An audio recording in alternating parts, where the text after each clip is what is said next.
The Mill on the Floss, Book number 3, The Downfall, Chapter number 1. What was happened at home?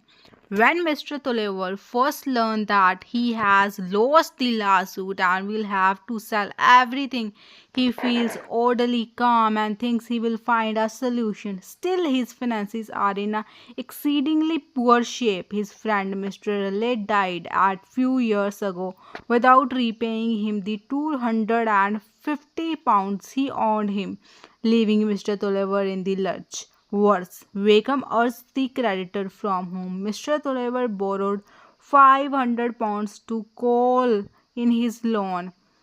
So Mr. Tolliver was forced to put a bill of sale on all of his furniture as security.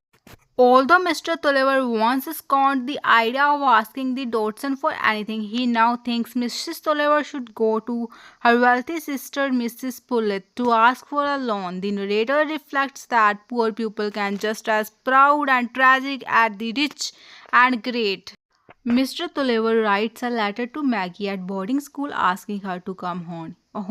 He then goes to see his lawyer. Mr. Gord, the clerk, hands him a letter one contains disastrous news. The owner of Mr. Tolliver's mortgage has sold everything to Wakeham, making Wakeham by default the creditor of everything Mr. Tolliver owns. At this news, Mrs. Tolliver falls off his horse and gravely injures himself. Mr. Tolliver is only able to recognize Maggie out of his family members. Mrs. Tolliver's sisters take this misfortune as a judgmental on the family since they have always disliked Mr. Tolliver. Maggie meanwhile goes to fetch Tom from school and tells him that Wakeham now has a mortgage on Dorlcote Mill. Tom is furious at this news and tells Maggie to never speak to Philip again.